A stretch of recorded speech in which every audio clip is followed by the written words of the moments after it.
오늘 본문은 이 아침에 오신 분들과는 별로 상관이 없어 보이는 그런 말씀이죠. 더군다나 오늘따라 학생도 하나 와 있는데 별로 어울리지 않는 말씀이지만 또 우리가 순서대로 상고하게 되는 말씀이다 보니까 좀 포괄적인 의미에서 이해를 해주시면 될 것 같아요. 시작부터 이제 술 얘기죠. 31절 하반절에 보면 너는 그것을 보지도 말지어다. 간혹 성경 어디에 술 먹지 말라는 말이 있느냐 하는데 여러분 이 말씀을 잘 기억했다가 여기 그보다 더한 말씀을 하시며 금하고 있음을 우리가 말해 줄 수 있어야 될 겁니다. 특히 29절에 우리 삶에 절대 있어서는 안 되는 단어들을 몇 가지 나열을 하지요. 재앙, 근심, 분쟁, 원망, 또 까닭 없는 상처, 그리고 붉은 눈. 붉은 눈이야 술 취한 사람에게 나타나는 당연한 현상처럼 보여지는데 그 앞에 나열된 5가지의 내용들, 그러한 것들은 의외라 생각이 드는데 결국 이 모든 것들이 술에 잠긴 자, 술을 구하러 다니는 그런 자들에게 있다는 거예요. 21절에서 가난이나 또 헤어진 옷을 입는 이 불행한 결과에 이를 사람 역시도 바로 술 취하는 사람이다 라고 얘기를 합니다. 단도직입적으로 마시지 말라 하시는 말씀보다 훨씬 더 극단적이고 강한 금지가 바로 이 말씀들이라 하는 생각이 듭니다. 어떤 얘기예요? 망하고 싶으면 마음대로 해봐라 하는 그런 말씀입니다. 때때로 하나님은 그렇게 단호하셔요. 하나님의 말씀들은 그렇게 칼을 자르듯 칼로 베듯이 아주 단호합니다. 그러므로 보지도 말고 20절에 말씀하는 것처럼 술을 즐기는 자와 사귀지도 말라고 강권하고 있습니다. 32절 이하를 보면 술은 뱀과 독사처럼 우리를 물고 늘어져서 우리로 정상적인 삶을 살지 못하게 하며 다시 술을 찾도록 임박이게 만들 것을 경고하고 있어요. 술만 그런 게 아니라는 거예요. 27절에서는 타락한 여인의 유혹이 그와 같을 것임에 대해서 말씀해 주고 있습니다. 제가 이 아침에 괜한 시간 낭비를 하는 듯 보입니다. 어떻든 이 쾌락이라고 하는 것에 유혹에 빠지면 영적으로 도덕적으로 무감각 속에서 헤매는 불쌍한 인생이 되는 거예요. 그것이 단순히 술이나 창기 이런 것만 아닙니다. 지난 수요일 저녁에도 얘기했지만 우리가 주님보다 더 즐겨하는 것, 우리가 유용하다고 여기는 것들조차도 주님보다 더 즐겨하는 것, 무분별하게 사용하는 것들은 다 마찬가지예요. 그때 스마트폰 얘기도 했고 운동 얘기도 하고 그랬잖아요. 다 유익한 것들입니다만은 잘못 사용하면 술이나 창기와 하나도 다를 것이 없다라고 하는 거예요. 참 행복의 근원 되시는 하나님을 거절하고 그 찰나적인 죄악의 맛을 택하는 어리석은 죄인들의 혼돈된 삶이 우리의 것이어서는 안 된다는 거예요. 우리가 좀 전에 찬송했잖아요.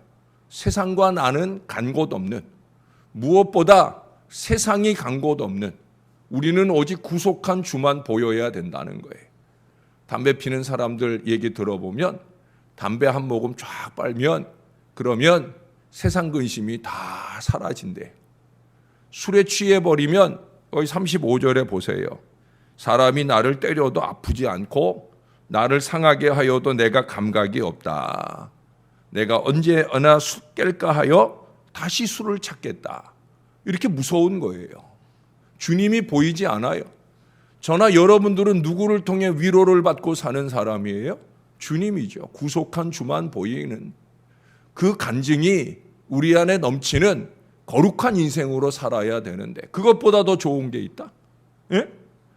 주님 아닌 것보다 더 좋은 게 있다라는 이 어리석은 마음들이 우리 가운데 생겨서는 안 된다라고 하는 거예요. 어떤 종류이든지 쾌락은 일시적입니다. 세상의 즐거움은 찰나적이라는 거예요. 구상이라고 하는 시인이 삶의 보람이라는 것이라는 글에서 이렇게 얘기합니다. 쾌락은 육체적인 것이요, 관능적인 것이요, 일시적인 것으로 그것은 한번 충족되면 곧 시들해지며 물리고 만다. 그래서 육체적 쾌락을 행복감으로 알거나 더구나 삶의 보람으로 알고 쫓다가는 허망밖에 남지 않음을 우리는 체험을 통해서도 잘 알고 있는 바이다 라고 말했어요. 그런데 문제는 뭐예요? 알고 있는데도 쉽게 빠져갈 수 있는 것이 바로 이 쾌락이요, 쾌락의 유혹이라는 거예요. 그러니 보지도 말고 사귀지도 말라고 강력한 금지를 말씀하는 거예요. 빠져버리면은요, 분별력이 없어져요. 이게 나쁜 건지 좋은 건지도 모르고 홀딱 빠져버리고 그렇게 미쳐 있는 경우들을 보게 되는 거예요. 결국 이 쾌락 역시도 20절에서 볼 수 있는 것처럼 탐심에서 비롯되는 겁니다. 먹음직도 하고 보암직도 한 마음, 또 하나님과 같이 되려고 하는 그 패역함이 우리 안에서 부정적 역사의 시작이 된 것을 우리는 잘 알고 있어요. 아담과 하와 안에서 바로 이 탐심과 탐식이 하나님과 같이 되려는 그 어리석은 마음이 원죄를 생산해낸 것처럼 창세기 6장에 보면 사람들이 땅 위에 번성할 때 하나님의 아들들이 사람의 딸들의 그 아름다움을 보고 자기네가 좋은 대로 아내를 삼아 쾌락을 즐겼다고 말씀합니다. 사사로운 마음, 사사로운 생각이 문제가 되는 거예요. 하나님의 생각, 제가 얘기하잖아요. 예수님만 생각하고 예수님처럼 생각해야 된다. 그러나 그러지 않는 데서 모든 문제가 생기는 거예요. 나 보기에 좋은 사람의, 하나님의 아들들이 사람의 딸들을 바라볼 때 하나님이 보시기에 좋은 눈으로 봐야 되는데 사람의 눈으로 보고 나 보기에 좋은 대로 그렇게 취하게 될 때 거기서 문제와 어려움이 만나지게 되는 거예요. 여러분, 왜 코람데오 합니까? 코람데오는 다른 거 아니에요. 하나님 앞에서라는 말이지만 다르게 표현하면 하나님 보시기에라는 말이에요. 창세기 1장에 보면 빛을 창조하시고 그 이하의 여러 가지 창조의 역사를 이어갈 때마다 계속해서 나오는 표현이 뭐예요? 하나님 보시기에 좋았더라 하는 얘기예요. 그 하나님 보시기에라는 말을 라틴어로 표현하면 다름 아니라 바로 코람데오예요. 하나님 보시기에 좋았다. 그게 바로 코람데오라는 거예요. 하나님의 눈으로 보는 거예요. 하나님이 보실 때 좋다 할까? 내가 지금 하고 있는 이 일이, 내가 지금 빠져 있는 이 일이 하나님 보실 때 어떻게 생각할까? 그 생각을 해야 되는 거예요. 하나님의 아들들이란 사람들이 그 생각을 안 했어요. 사사로이 생각했어요. 자기들 좋은 대로 아름답게 여기는 여인들과 타락에 빠졌어요. 이게 바로 인간 타락의 단면이요. 하나님은 결국 그런 인간을 멸망시키기로 작정합니다. 하나님 아닌 것에 빠져 있는 하나님의 사람을 하나님 보시기에 좋은 일이 아닌 자기 보기에 좋은 어리석음에 빠져 있는 사람을 하나님은 결코 간과하지 않으셔요. 그래서 여기도 29절에 나열하잖아요. 재앙이나 근심이나 분쟁이나 원망이나 까닭 없는 상처 등 어쩔 수 없이 하나님은 이와 같은 것들을 우리 가운데 펼쳐서 깨닫게 하시려는 거예요. 그런데도 이 홍수 심판에서 하나님의 은혜로 구원받은 노아 일행이 무사히 땅에 내려 삶을 시작하고 제일 먼저 저지른 실수가 뭡니까? 바로 노아가 술에 취하여 그 아들로 죄를 짓게 하고 자신이 그 아들을 저주까지 하는 그런 결과에 이르게 된 것을 보면 참으로 아이러니하고 안타깝기도 하고 경고를 잘 받아야 돼요. 노아 같은 사람이 어디 있습니까? 저나 여러분들 중 어느 누구가 감히 노아와 비교될 수 있겠습니까? 노아는 철저히 하나님과 동행한 사람이고 하나님 앞에 의로운 사람이었어요. 그런 사람도 빠질 수 있는 게 바로 이 쾌락에 의한 타락이라는 거예요. 자기 즐거움을 쫓아가는 어리석음에 빠질 수 있다는 거예요. 그만큼 이 쾌락은 끈질기고 사단이 가장 강력하게 인간을 틈타고 무너뜨리는 도구가 아닐 수 없는 거예요. 개인만 무너뜨리는 게 아니라 가정을 무너뜨릴 수 있고 또 교회까지 무너뜨릴 수 있는 겁니다.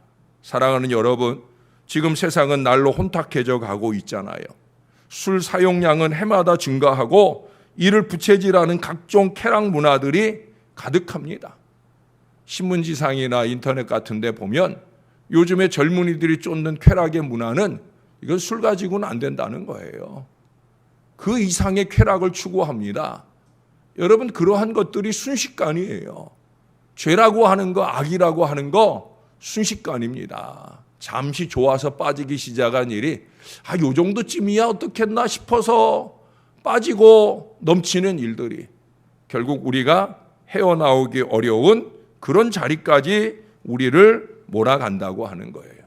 문제는 이런 정도쯤이야 어떨까라는 이 얄팍한 마음, 결국 그 다양한 개방적인 사고가 오늘 교회 안에까지 교제를 핑계 삼아 이런 문화들이 유입이 되어서 그 고유한 거룩함을 무너뜨리려는 사단의 괴계 아래로 몰아가고 있습니다. 하나님은 분명하게 술을 즐겨하는 자와 사귀지 말라 합니다. 하나님은 분명하게 세상과 벗하지 말라 합니다. 우리가 어제 보았나요? 며칠 전에 본 말씀에도 보면 심지어 사람과 친하지 말라고까지 말씀하셔요.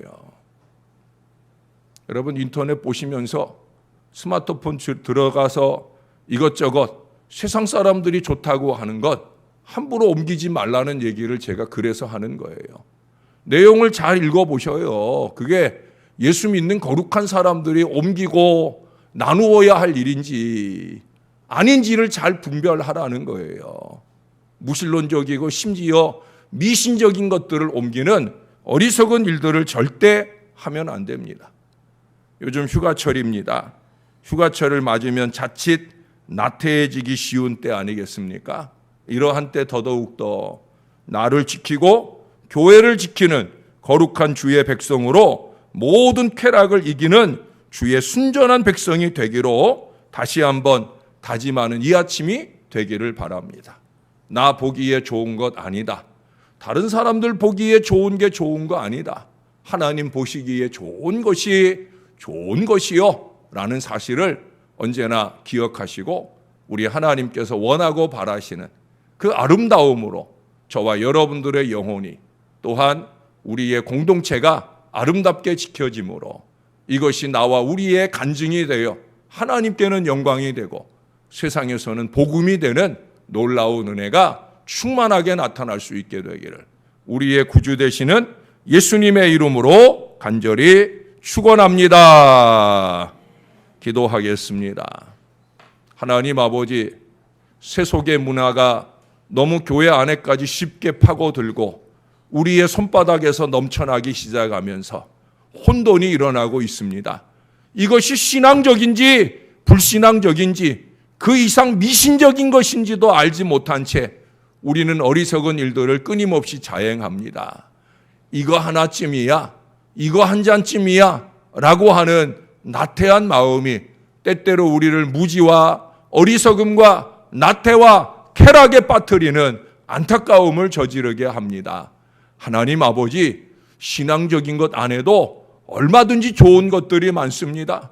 우리의 스마트폰 안에도 얼마든지 신령하고 거룩한 일들이 나누고 싶어야 할 찬양과 말씀들이 넘쳐나고 있습니다. 하나님 아버지, 우리가 그와 같은 은혜를 나누고 교통할 수 있게 도와 주시옵소서. 무엇보다 세상의 이 악한 것들이 우리를 틈타지 않도록 우리를 거룩하게 지켜내는 하나님의 사람들이 되게 하여 주옵소서. 특별히 우리 마음 가운데 끊임없이 파고드는 내 생각에 좋은 것, 사람들 생각에 좋은 것, 그것 따라가지 말게 도와주시고 하나님 보시기에 좋은 것, 하늘의 영광이 나타나고 구속한 주님만 확연하게 보여질 수 있는 그 거룩한 은혜가 우리 안에 넘치게 도와 주옵소서. 우리가 말씀과 기도를 붙들고 사는 사람들 아닙니까? 말씀과 기도는 우리를 반드시 거룩하게 하는 그와 같은 말씀이라고 말씀하지 않습니까? 하나님, 말씀과 기도의 사람답게 더 거룩해지고 더 신령해지고 더 하나님 보시기에 아름답게 신앙하며 살게 하셔서 하늘의 영광을 나타낼 수 있게 도와주시고 구속의 복음을 나타낼 수 있도록 은혜를 베풀어 주옵소서. 이제 아동부 오늘 캠프를 마치고 돌아옵니다. 마지막 돌아와 가정으로 돌아가는 순간까지 안전과 은혜로 지켜 주옵소서. 돌아와서도 예수 잘 믿는 우리 믿음의 아이들로 우뚝 서서 자라가도록 우리 하나님 충만한 은혜를 베풀어 주시옵소서. 감사하고 또 감사합니다. 예수님 이름으로 기도합니다. 아멘.